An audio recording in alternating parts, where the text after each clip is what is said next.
안녕하십니까 시청자 여러분, 주미스입니다. 항상 강령하십니까. 자, 오늘은 2025 대수능 세계사 과목을 가져왔습니다.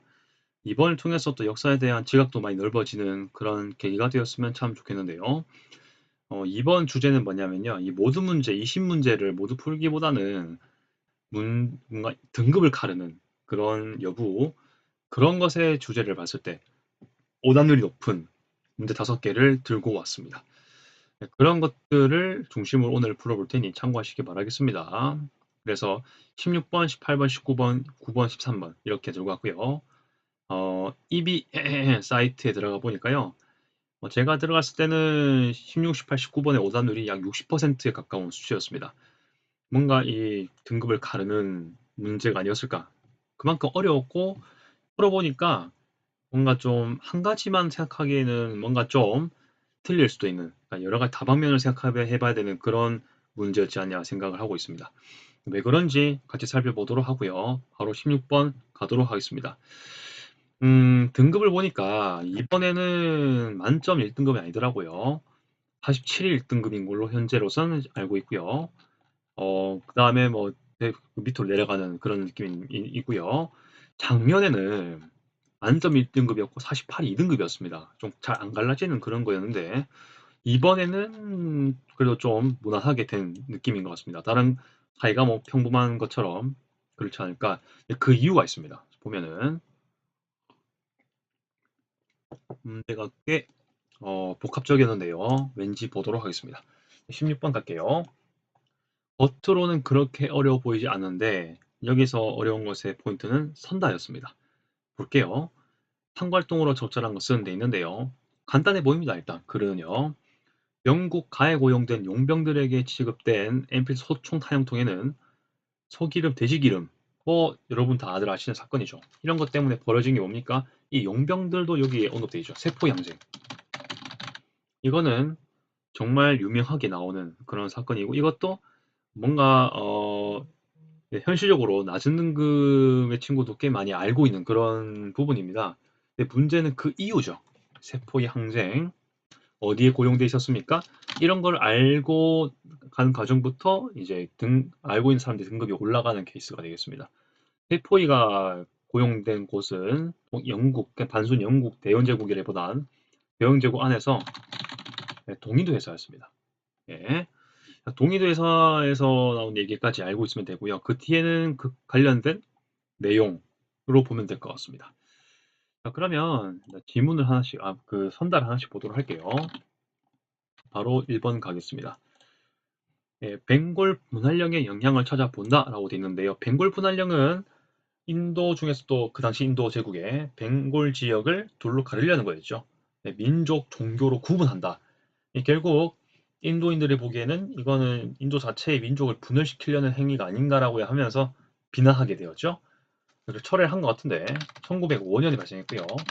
이때 원래 이전까지는 어느 정도는 인도 국민의 이익을 위해서 영국으로부터 뭔가 이권 따내려고 했는데 그래도 친하게 지냈던 친령적인 성향이 있었습니다. 뭐였습니까? 인도 국민회의. 그랬는데 이 사건을 통해서 영국과 척을 두게 되는 계기가 되었죠. 동인도회사는 사실 이것보다 훨씬 전에 폐지가 이미 된 상태입니다. 2번 가겠습니다. 롤러법 제정인데 이거를 로레트법이라고도 부릅니다. 이거 어떻게 그 발음하냐에 따라 다른데요. 롤러법도 참 인도인들의 심기를 많이 건드렸던 그 법이 되겠습니다. 일단 배경을 봐야 될 것 같은데요. 롤러법의 내용 자체는요, 뭐냐? 인도 국민에 대한 처벌, 이런 것들을 강화시킨다라는 내용이 들어있습니다. 결국 이것 때문에 당연히 어떻게 되겠습니까? 인도 국민들의 반영 성향이, 운동이 커지겠죠. 특히 때 활동했던 인물이 누굽니까? 간디 아니겠습니까? 그렇게 이어지는 거예요. 그 비폭력 불복종 운동으로 이어지는 거 아니겠습니까? 배경이 있습니다. 뭐냐? 1차 세계대전 할 때 영국은 인도한테 약속을 했습니다. 너희들도 참전 같이 군사 파견해주면 뭐 독립시키든 자치시키든 알아서 하겠다. 이렇게 말을 했는데 인도가 도와줬죠. 그랬는데 1차 세계대전이 끝나고 그걸 지키기보다 오히려 롤러법을 제정해서 인도 국민을 더 탄압합니다. 그러니까 자연스럽게 인도 국민들은 소위 하나일 수밖에 없는, 격분할 수밖에 없는 그런 상황이 이어지는 거죠. 영국도 이걸 의식이 했나 본지 22년, 19년이 그 1차 세계대전이 끝나고 파리강화 회의가 열리는 그 해지 않습니까? 그걸 좀 같이 볼 필요가 있을 겁니다. 22년 때요. 어떻게 합니까? 원래부터 좀 인도 사람들 억압했던 정책 중에 몇 개가 있는데 그중에 출판법과 함께 해제했습니다. 롤법을 그렇게 했습니다. 그렇게 2번을 같이 얘기할 수 있을 것 같고요.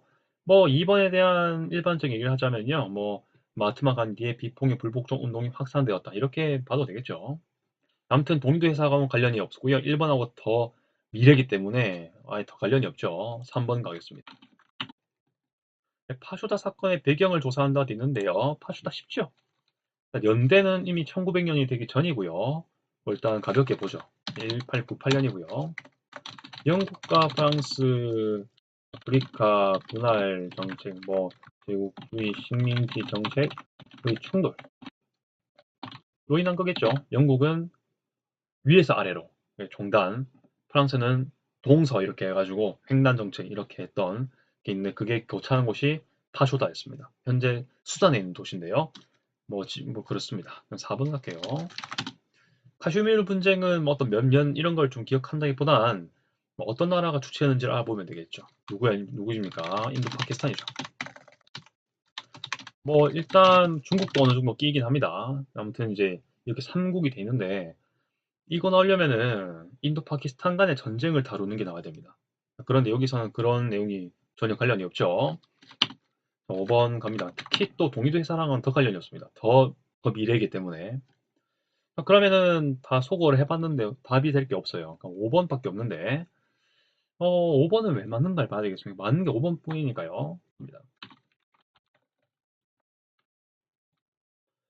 보스턴 차 사건도 여러분 아십니다. 그런데 이 출제자가요. 제가 볼 땐 측면 노린 것 같습니다. 음, 보스턴 차 사건 자체를 우리는 뭘로 공부합니까? 미국 독립혁명의 기초가 된 사건 이런 걸로 보고 있고 영국에 대한 반발로 일으킨 사건이다. 이렇게 나와 있긴 한데요.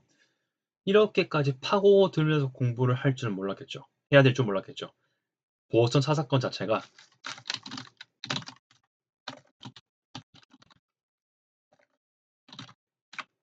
동인도 회사와 직결 관련이 있습니다. 어떻게 관련이 있냐를 보겠습니다. 그 당시 18세기 후반이죠. 뭐 중반이렇게 가는 시기인데 이때도 아직은 영국이 그 당시 배가 많았던 네덜란드의 동인도 회사와 경쟁 중이었고요. 그러니까 이때 네덜란드 동인도 회사에 좀 경쟁력에서 좀 뒤처질 것을 우려했던 적이 있습니다. 그래서 수입을 더 따내야 하는데 그러기 위해서는 어떻게 해야 되겠습니까? 네덜란드 무역량 많죠. 영국 어떻게든 간에 외국에서 세금을 따내야 됐었습니다. 관세라든지. 그렇게 하려고 어떻게 합니까? 아메리카 식민지 무역품에 관세를 크게 부과하기 시작합니다. 그래서 이것 때문에 아메리카 식민지 사람들이 경제적으로 많이 어려워지게 되죠. 그리고 더 영국 경제 기속될 위기에 처합니다. 그래서 아메리카 사람들이 어떻게 합니까? 그 원주민들로 위장해서 보스턴 항구에 있던 영국의 차를 대거 박살내기 시작하죠. 그 사건은 다 알 거예요. 스토리는 알겠지만 그 배경이 동인도 회사였다는 거. 이거를 주시해야 됩니다. 그래서 5번이 답이라는 거 꼭 알아두시길 바랍니다.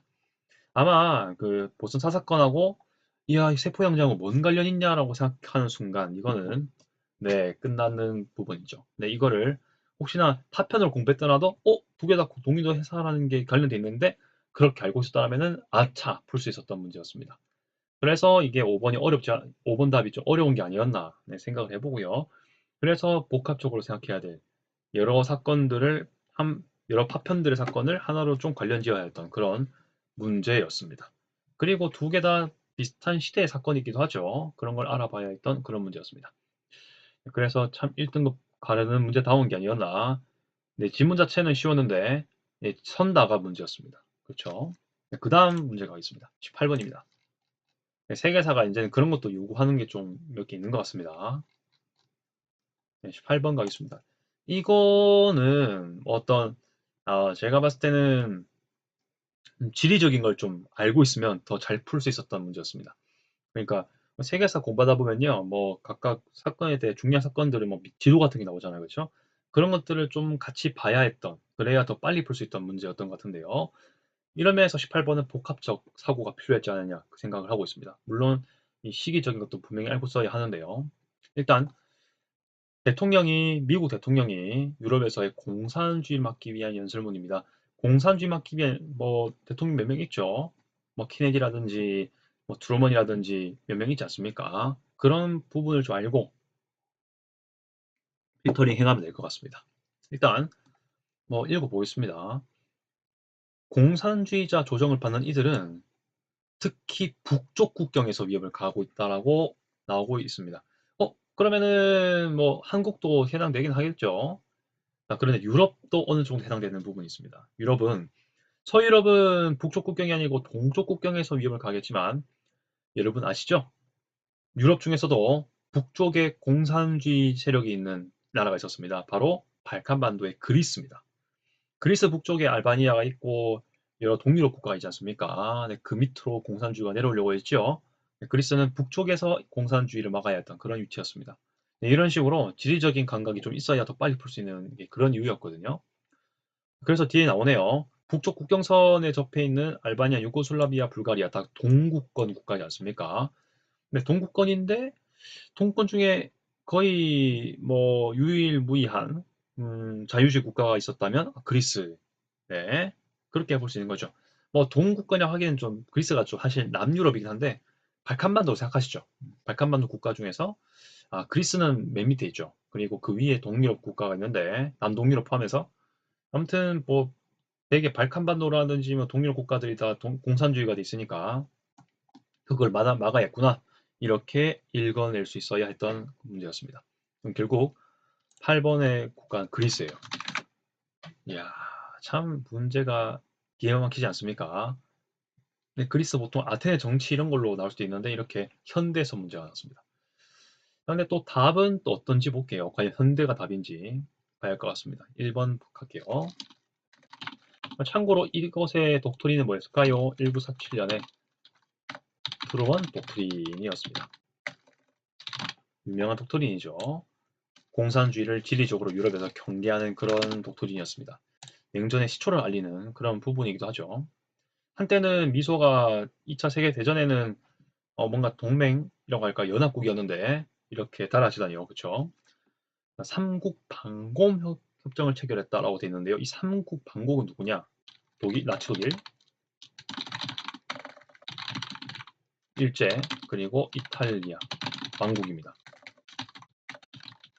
파시즘이죠. 파시즘을 주창했던 그 나라지 않습니까? 다 그렇긴 한데. 근데 이게 참고만 하면요. 먼저 나치 독일 일제가 1936년일 거예요. 이때 먼저 얘기했다가 1937년대가 돼서 이탈리아가 가세를 한 걸로 알고 있습니다. 그래서 이제 네, 추축국으로 연결되게 되죠. 명분은 그거였습니다. 전 세계적으로 소비에트, 네, 공산주의를 막자라는 명분으로 일단 만들어지긴 했습니다. 이런 것도 같이 해서 공부해보면 좋겠죠. 네, 그렇게 된다라고 같이 봐야 될 것 같고요. 그 다음에 2번, 그리스는 없죠. 사라예보 사건이 발생했다고 한다면 일단 1차 세계대전의 시초를 알리는 사건인데 1914년에 해당되고요. 이거가 중요한 게 아니고 여기서는요. 어떤 주체가 있냐가 중요한데요. 당시 사라예보는 세르비아 지역이 있었죠.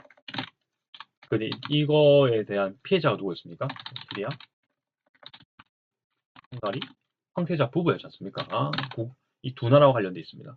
세르비아, 오스트리아, 헝가리 제국. 뭐 그렇게 뭐 민족을 좀 더 보자면 보스니아도 해당될 것 같긴 한데 중요한 건 최소한 그리스는 아니니까요. 그렇게 보면 될 것 같고요. 3번. 음, 오스만 제국으로부터 독립했다 되는데 맞죠?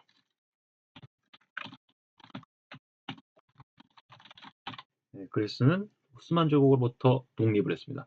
1820년대에 빈 체제 시기였죠. 빈 체제인데 그게 하나씩 무너져간 뭔가 거기 반기를 드는 과정에서 하나씩 뭔가 언급이 되고 있는 과정입니다. 아무튼 그리스 독립 한번 봐야 될 것 같고요. 4번. 무스타파 케말이 공화국을 수립했다. 이거는 오히려 또 터키가 난 얘기죠. 터키 공화국이고 1923년입니다. 소련하고 같은 해에 만들어진 걸로 제가 알고 있는 상황이고요. 뭐 상식적으로 알고 하면 좋겠죠. 이때 터키가 사실 오스만 제국이 해체되면서 사실 오스만이 완전히 나라가 없어질 뻔했는데 무스타파 케말이 그래도 그 중에 투르크족들을 좀 규합해서 이 순수 그 아나톨리아 반도 사람도 역시 그리스, 이탈리아, 영국 뭐 여러 가지 나라로 분열될 뻔했죠. 분할 간접 통치가 될 뻔했는데 무스타파 케말이 이걸 또 다시 독립전쟁을 해서 성공해가지고 다 몰아내고 튀르키예인들의 나라를 만들었죠. 네, 그런 부분인데 이 독립전쟁을 종결시키는 조약이 바로 스위스의 도시 이름 로잔 조약입니다. 이런 것도 같이 보면 되겠죠? 오스만 제국은 1차 세계대전 패전한 다음에 뭔가 그 전후 처리를 위해서 여러 연합국들이랑 이 오스만 제국이 또 맺은 조약이 있죠. 이거 참고로 기억해 주길 바랍니다. 세브르 조약. 당연히 오스만 투르크에 대한 불리한 내용이 많이 들어가 있습니다. 근데 이거를 모두 종결시키는 조약이 로잔 조약이기도 했습니다. 그런 것도 같이 기억해 주면 좋겠죠. 예. 자, 로잔 조약 하면서 하나 덧붙일 거. 터키의 독립전쟁을 종결시키는 그런 조약이었다라고 같이 볼 수 있겠습니다. 자, 그 다음 5번을 이거 이렇게 하면 되고요. 자, 5번. 네, 그럼 그래서 3번 체크하고 빌리 브란트 딱 서독이죠. 동방 정책을 추진했다. 동국권, 뭐 공산권에 대한 유화 정책이었다고 볼 수 있겠죠. 아무튼 1960년대라고 보면 될 것 같습니다. 그리고 또 유대인에 대한 사과도 같이 했죠. 그런 것도 같이 보면 될 것 같습니다. 자, 나치 독일의 과거 청산을 위해서 노력했다. 같이 공부하시면 될 것 같고요. 그다음 이렇게 해서 일단 큰 두 문제가 풀려졌고요. 이게 어려웠던 이유는 뭐냐면요. 일단 왜 이거는 지문 자체는 조금만 공부하면 알 수 있는 건데 선다요. 선다를 조금 알면 풀 수 있는 건데 지문에서 이게 그리스란 거를 좀 알아내야 했기 때문입니다. 뭔가 이게 지도 같은 것도 그렇고 시대 파악도 그렇고 미국 대통령의 어떤 독트린 내용도 알고 있었고 그렇게 해야 풀 수 있는 거였기 때문에 복합적 지식이 필요했기 때문에 어렵지 않았나 생각이 듭니다. 네. 19번 가겠습니다. 이거는 연대적인 내용을 좀 파악해야 했었던 문제, 연대적인 계산이 좀 감각이 있어야 풀 수 있는 문제였기 때문에 어려웠던 것 같고요. 풀어보겠습니다. 이것도 사실은 뭐 지문만 잘 파악하면 풀 수 있긴 한데 보겠습니다. 뭐 혹시 어려운 상황에도 혐의 24주년 이게 힌트입니다. 24주년 힌트고요. 한 20년쯤 전 이렇게 보면 되겠죠. 그리고 누군가가 이 나라에 대해서 기습을 했나 봅니다. 그렇죠? 고발했습니다. 협약을 어기고 뭔가 협약도 했었는데 유화를 했지만 뭔가 기습을 했던 나라고요. 영토 상실도 했고요. 그 전쟁 때문에. 자, 그리고 혁명 1주년 때 초기겠죠.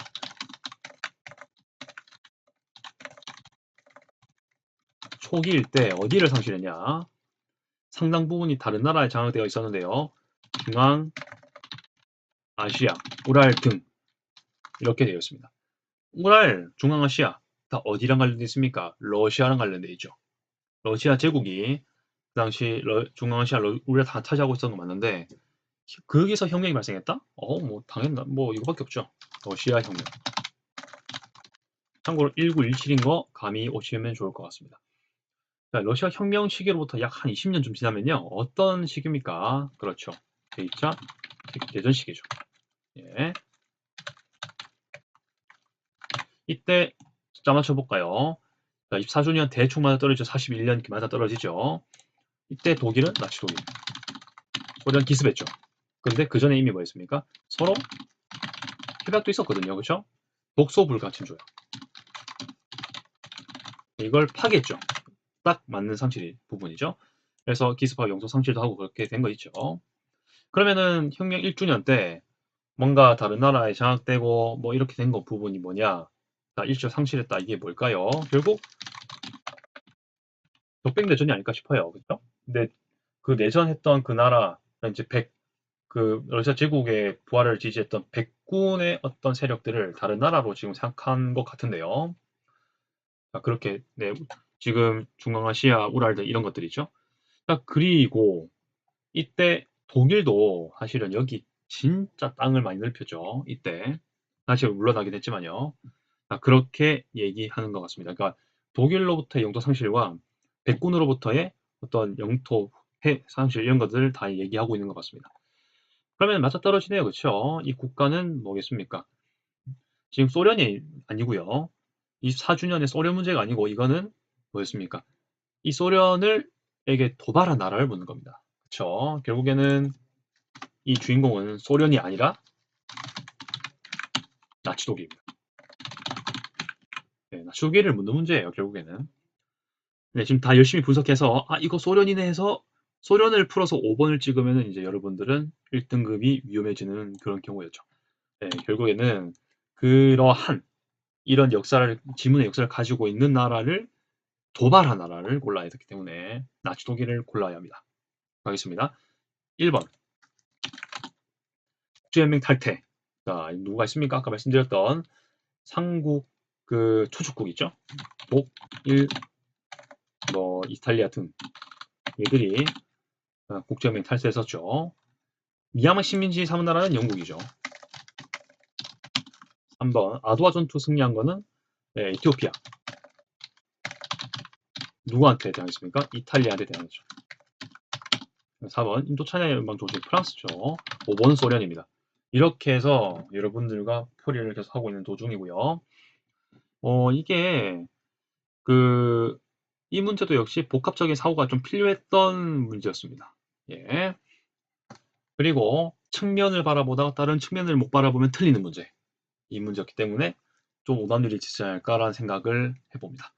이렇게 좀 가능하도록 하고요. 조금 난이도가 좀 낮은데 오답률이 높은 두 개를 보겠습니다. 9번 가겠습니다. 아마 문제 느낌 확연한 차이가 좀 있을 거예요. 9번도 좀 어렵긴 하겠지만은 연대만 잘 파악하면 풀 수 있는 문제입니다. 공화주의자가 문제 나오네요. 일단은 인물 누군지 파악을 해야 되겠죠. 1, 2, 3, 4를 한번 따라가 보겠습니다. 망명생활 중에 처음에 이탈리아당을 조직했대요. 자, 누구냐? 내가 지금 1번을 봤을 때 마치니가 알아야 되죠. 주세페 마치니. 정형 이탈리아당. 이거 알고 있어야 됩니다. 마치니가 공화주의자이기도 했죠. 근데 그들의 운동은 물론 실패하긴 했습니다. 하지만 그 정신과 그 전략을 이어받은 후의 사람들, 카바우르라든지 가리발디 같은 사람들이 이 이탈리아 통일을 이루어내죠. 네, 그런 마치니 역할이 매우 컸습니다. 그 다음 두 번째, 차티스트의 영향을 받음 이렇게 돼 있는데요. 일단은 뭐 차티스트 운동 1848년에 벌어졌습니다. 마치니의 청년 이탈리아당은요 1831년이에요. 30년대에 벌어졌습니다. 1831년쯤에는 유럽 전역에서는요 7월 혁명이 발생하고 그 다음에 그쯤이 되겠습니다. 그 다음 한번 적어볼까요? 참고로 7월 혁명이 1830년입니다. 빈체제와 관련되어 있죠. 네, 그 다음 빈체제에 대항하는 운동들입니다. 실패를 많이 했어요. 이 7월 혁명 같은 경우 성공한 거 몇 개 있긴 한데 뭐 벨기에 독립이라든지 자 그렇게 있긴 한데 그리스 독립도 관련돼 있겠네요. 여기에 자, 아무튼 이제 다른 것들 독일에서 일어나는 거라든지 이런 것들은 좀 실패로 많이 이어지게 됩니다. 자, 그 다음 3번 가겠습니다. 뭔가 이 지금 순서니까요. 뭔가 이제 40년대 이후로 가야 되겠죠. 뭔가 프랑스에서 공화주의적 운동이 발생했던 자유주의적 운동이 발생했다. 선거권 확대 관련 운동이 발생했다. 그리고 차티스트 운동보다 더 뒤어야 돼요. 그러려면요. 7월 혁명은 안 돼요. 일단 그러면은 어떤 게 있겠습니까? 그렇죠. 이 19세기 때 프랑스에서 발생한 큰 두 가지의 시민혁명이 있지 않습니까? 19세기 때 그 18세기를 한다면 프랑스 혁명이겠지만 19세기에는 7월 2월 혁명이 있지 않습니까? 나 하나 남은 게 뭡니까? 2월 혁명이죠. 1848년입니다. 네. 이때 마치 개시 이런 것도 그런 경험을 했을 것 같습니다. 그렇죠? 그렇게 되다가 4번 때 새로운 공화국이 발생해 원했지만 뭔가 실망하면 돼 있는데 토리노는 당연히 이탈리아죠. 이탈리아 통일했던 시기 1870년입니다.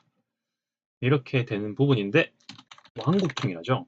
원래 그때 통일의 주역이었던 카보르랑 가리발디가 있는 가리발디가 원래는 공화국을 만들고 싶어 했습니다. 네, 이렇게 하다가는 그 공화 세력과 왕정 세력, 지지 세력이 갈라지고 또 통일이 안 되고 분열될 것 같은 옛날처럼 오랫동안 분열되었던 것처럼 또 그렇게 될까봐 가리발디가 대의를 위해서 좀 포기했어요. 일단 지금은 통일되는 게 중요하다 싶어서 왕국을 도와줍니다. 아무튼 마치니가 이거 보고 실망했다라고 일단 여긴 글에 나오는데요. 아무튼 이거 가지고 얘기해봐야 될 것 같습니다. 자, 그러면은 기억은 일단 6월 혁명인 것 같고요. 미연이 이탈리아 통일이 아닌가 생각합니다. 1번 가겠습니다. 테르미도르 반동은 프랑스 혁명 중간에 발생했죠. 네, 이게 테르미도르 반동으로 인해서 새로운 정부가 만들어지죠. 무슨 정부입니까? 통제정부. 보통 프랑스 혁명을 크게 4개씩을 나뉘죠. 입법, 의회, 입법 의회, 국민공회, 총재정부, 통령정부 이렇게 가지 않습니까? 그 중에서 총재정부식이다. 이렇게 봐야 할 것 같습니다. 좀 뭔가 뭔가 지롱드파, 그러니까 온건한 시민 사람들이 뭔가 급진 시민들의 어떤 포갑 정치, 테러리즘 정치의 테러적인 그런 정치에 반동해서 하는 게 테르미도르 반동이라고 부르지 않습니까? 그다음 2번 가면요. 샤를 10세가 퇴위하는 계기가 된 것이라고 한다면요. 이거는 7월 혁명이 나와야 됩니다. 이렇게 돼야 됩니다. 좀 더 약간 한 세대 전인 얘기가 되겠고요. 알고 있어야 되는 부분입니다. 그러면은 2월 혁명 때 퇴위하는 인물은 누굴까요? 참고로 리필리프입니다. 네, 시민의 왕 이렇게 말을 하는데요. 그래서 역시 왕격이 되거든요. 리필리프의 퇴위가 2월 혁명입니다. 2명 헷갈리시면 안 됩니다. 그 다음 3번 빈체제가 붕괴되는 결과가 나왔다. 2월 혁명이 지나면서 빈체제가 거의 붕괴되죠. 맞습니다. 네. 자유주의가 더욱더 퍼져요. 프랑스도 그렇고 당장 독일이 이걸로 갑자기 통일하고 그렇지 않지만 독일은 훨씬 이게 많이 넘어가고요. 전 유럽에 이런 것들이 확산되기 시작하는 부분이 있습니다. 더욱더 4번 가면 알자스 로렌 지방이 병합됐다. 이거는요 정확하게 1870년에 보불전쟁에서 독일이 승리하면 프로이센 승리하면서 프랑스로부터 획득한 겁니다. 이때 프랑스 황제 누구였을까요? 그렇죠. 나폴레옹 3세입니다. 대외 정책을 무리하게 펼쳤던 황제지 않습니까? 물론 내치는 잘했다 평가를 하는데요.